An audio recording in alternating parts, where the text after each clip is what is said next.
Hello everyone, welcome to my channel. आज हम इस वीडियो में जीरो ऑर्डर रिएक्शन डिस्कस करेंगे, जो केमिकल काइनेटिक यूनिट से रिलेटेड एक इंपॉर्टेंट कॉन्सेप्ट है, एक इंपॉर्टेंट टॉपिक है। सो इस पर्टिकुलर वीडियो में इसका बेसिक कॉन्सेप्ट समझेंगे एंड आपको एक हैंडरिटन नोट्स प्रोवाइड करूंगा जो आपके बीएससी एंड एमएससी लेवल के थ्योरी एग्जामिनेशंस के लिए बहुत इंपॉर्टेंट होगा।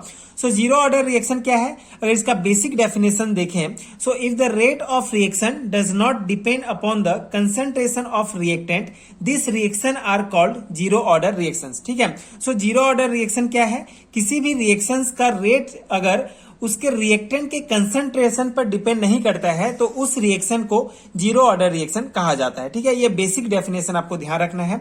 इन this reaction the velocity of reaction remain constant up to the completion of reaction. ठीक है।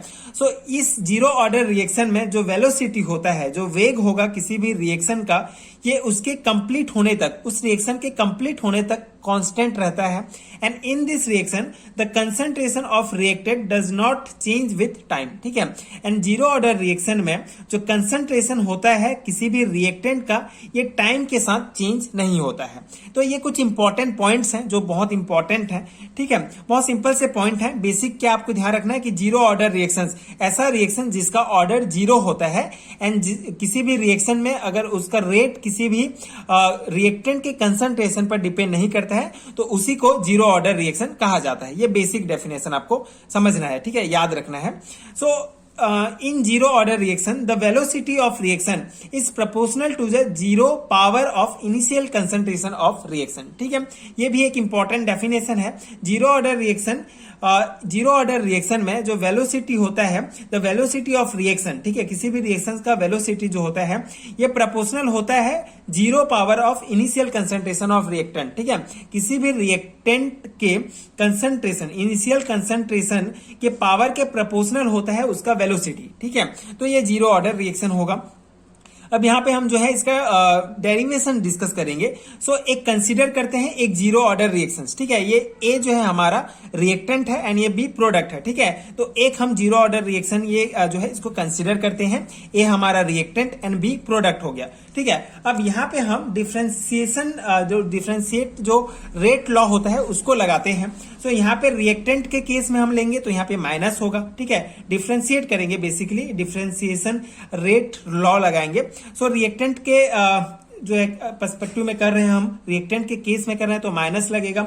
एंड ये डी क्या है, change of concentration of reactant A, change of concentration of reactant A with power to temperature.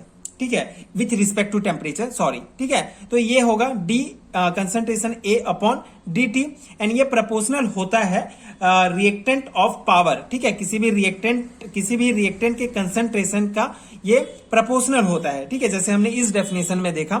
And power में इसका zero आएगा क्योंकि ये हमारा जीरो ऑर्डर रिएक्शन है। ठीक है, तो ये पॉइंट आपको पहले समझना है। सबसे पहले हम ए हमारा रिएक्टेंट, बी प्रोडक्ट। अब ये पॉइंट कैसे आएगा, ये डिफरेंशिएशन रेट लॉ से आएगा। ठीक है, डिफरेंशिएशन रेट लॉ में क्या होता है कि change of concentration of reactant A with respect to temperature, ठीक है, with respect to temperature is proportional to reactant to the power, reactant concentration of reactant to the power zero. ठीक है, तो ये पॉइंट आपको समझ में आ गया। उसके बाद यहाँ पे minus D concentration A upon D T, यहाँ पे के जीरो लेंगे, के जीरो प्रोपोर्शनल। ठीक है, के जीरो इसके जगह आएगा, के जीरो हमारा रेट कांस्टेंट होता है तो हम के जीरो लेंगे। उसके बाद minus D A upon D T equal to K zero. ठीक है, यहाँ पे जो ए इसका ऑर्डर जीरो है, इस कंसंट्रेशन जो रिएक्टेंट का जो कंसंट्रेशन है इसका ऑर्डर जीरो है तो इसको हम इसके जगह ये हम इसको हटा देंगे। ठीक है, ऑर्डर जीरो है तो जीरो हो जाएगा, जिससे हमारा minus D concentration A upon D T equal to K zero आ जाएगा। अब यहाँ पे अगर कंसंट्रेशन ऑफ प्रोडक्ट, ठीक है, if the concentration of product B is X, ठीक है, ये जो बी जो हमारा प्रोडक्ट है इसका कंसंट्रेशन अगर एक्स होगा तो ये डेरिवेशन हमको मिलेगा। ठीक है, ये इक्वेशन मिलेगा D X upon D T equal to K zero, जहां पे डी एक्स बराबर के जीरो डी टी। ठीक है, ये ऐसे गुणा हो जाएगा तो ये हमारा इक्वेशन नंबर सेकंड मिलेगा। अब ये जो इक्वेशन सेकंड है इसको इंटरग्रेट करेंगे। ठीक है, इसका समाकलन करेंगे, इंटीग्रेशन ऑफ इक्वेशन 2, तो हमको ये मिलेगा, इंटरग्रेट करेंगे इसको D x equal to K zero D T, तो यहाँ पे आपको पता है जब हम समाकलन करते हैं किसी भी इक्वेशन का, इंटीग्रेट करते हैं उसको, तो ये डी और ये साइन हट जाता है, तो x equal to k0t plus c हमको मिलेगा, जहां पे जो c होता है ये इंटीग्रेशन कांस्टेंट होता है। ठीक है, इंटीग्रेशन कांस्टेंट होगा, इंटीग्रेशन कांस्टेंट। तो ये हमको इक्वेशन मिलेगा, इक्वेशन थर्ड। ठीक है, तो यहां तक आई होप आपको समझ में आ गया होगा। अब यहाँ पे हमारा अगर जो t होगा, जो टाइम है ये 0 होगा, कंसंट्रेशन 0 होगा, एंड इसका c जो होगा ये भी 0 होगा, तो हमको ये इक्वेशन मिलेगा x इक्वल टू k0t। यहाँ पे जो इक्वेशन नंबर थर्ड है, यहाँ पे x बराबर 0 कर देंगे, t बराबर 0 एंड c बराबर 0, तो हमको x इक्वल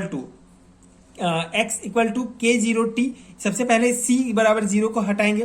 ठीक है, सबसे पहले ये जो यहाँ पे t जो है हमारा x जो है हमारा 0 है, t 0 है, एंड c भी जो है हमारा 0 है। ठीक है, तो c 0, जहां पे c जो इंटीग्रेशन कांस्टेंट है ये 0 लगा देंगे, तो हमको ये इक्वेशन 4 मिलेगा, x इक्वल टू k0t, जहां पे k0 equal to x upon t हो जाएगा। ठीक है, ये हमारा इक्वेशन नंबर 5 है, एंड यही जो है रेट इक्वेशन होता है जीरो ऑर्डर रिएक्शन के लिए। तो ये मेन आपको ध्यान रखना है, k0 equal to x upon t, that is rate reaction for zero order reaction. ठीक है, अब इसके कुछ इंपॉर्टेंट कैरेक्टरिस्टिक डिस्कस कर लेते हैं, कुछ विशेषताएं। पहला इंपॉर्टेंट जो कैरेक्टरिस्टिक है, जनरली ये जो है लॉन्ग टाइप क्वेश्चंस में ही पूछे जाते हैं बीएससी लेवल के एग्जामिनेशंस में, सो उस अकॉर्डिंग आप इसको जो है लिख सकते हैं। अगर 4-5 मार्क्स में आता है तो आप इसका कैरेक्टरिस्टिक भी डिस्कस कर सकते हैं, एंड जनरली 2-3 मार्क्स में आता है तो ये बेसिक डेफिनेशन देखिए आप ये जो है रेट इक्वेशन निकाल सकते हैं जीरो ऑर्डर रिएक्शन का। ठीक है, सो इसके कैरेक्टरिस्टिक, पहला कैरेक्टरिस्टिक है unit of velocity constant x upon t equal to, जो velocity constant x upon t है, ठीक है, इसका जो यूनिट क्या होता है, मोल पर लीटर पर सेकेंड होता है। ठीक है, ये इंपॉर्टेंट है, ये आपको ध्यान रखना है, ये ऑब्जेक्टिव टाइप क्वेश्चंस में भी पूछ लिए जाते हैं।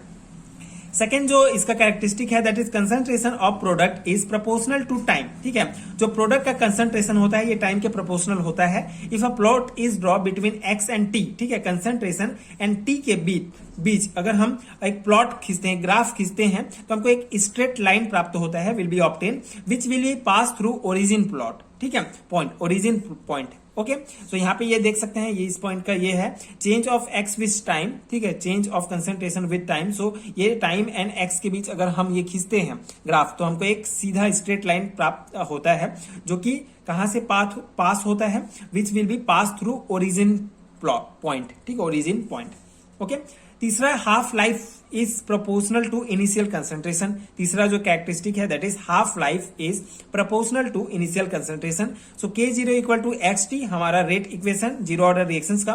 तो यहाँ पे अगर हमारा t जो टाइम है अगर हाफ हो जाता है, half time half life period के निकालते हैं, तो t 1/t हो जाएगा, x इक्वल टू a/2 हो जाएगा, जहां पे ए हमारा इनिशियल कंसंट्रेशन होता है रिएक्टेंट का। तो इस फॉर्मूला में अगर ये मान रखते हैं हम, तो k0 इक्वल टू x के जगह a/2 एंड t के जगह t 1/2, तो t 1/2 t half equal to 1/2 a/k0, जहां पे जो ये हाफ लाइफ टेम्परेचर है, ये जो हाफ लाइफ होगा इस प्रोपोर्शनल हो जाएगा इनिशियल कंसंट्रेशन के। ठीक है, तो ये आपको इक्वेशन मिलेगा हाफ लाइफ पीरियड में। ठीक है, जनरली ये जो है इंडिविजुअल पूछ लिया जाता है। ठीक है, कि जीरो ऑर्डर रिएक्शंस का हाफ लाइफ पीरियड क्या होता है, ये 2 मार्क्स में, तो ये आप निकाल सकते हैं इस डेरिवेशन के द्वारा। और इसके कुछ इंपॉर्टेंट एग्जांपल्स हैं जो हाफ लाइफ जो जीरो ऑर्डर रिएक्शन शो करते हैं, that is H2 plus Cl2 equal to 2HCl 2HI and H2 plus I2। तो ये एग्जांपल सबको ध्यान रखने हैं।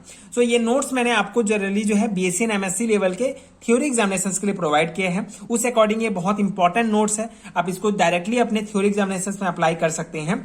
एंड ये बेसिक कॉन्सेप्ट भी आई होप आपको समझ में आ गया होगा, इंपॉर्टेंट जो डेरिवेशंस के जो पॉइंट है आपको समझ में आ गए होंगे। अगर आपको इसका पीडीएफ चाहिए, यूनिट वाइज पीडीएफ आपको मिलेगा, सो इसके नीचे आपको डिस्क्रिप्शन बॉक्स में, कमेंट सेक्शन में लिंक मिलेगा पीडीएफ स्टोर का, जहां आप एमएससी एंड बीएससी लेवल के सारे हैंड रिटन नोट्स डाउनलोड कर सकते हैं, जो डेफिनेटली आपके एग्जाम प्रिपरेशन के लिए बहुत हेल्पफुल होगा। So if you find helpful, so please check out this PDF store.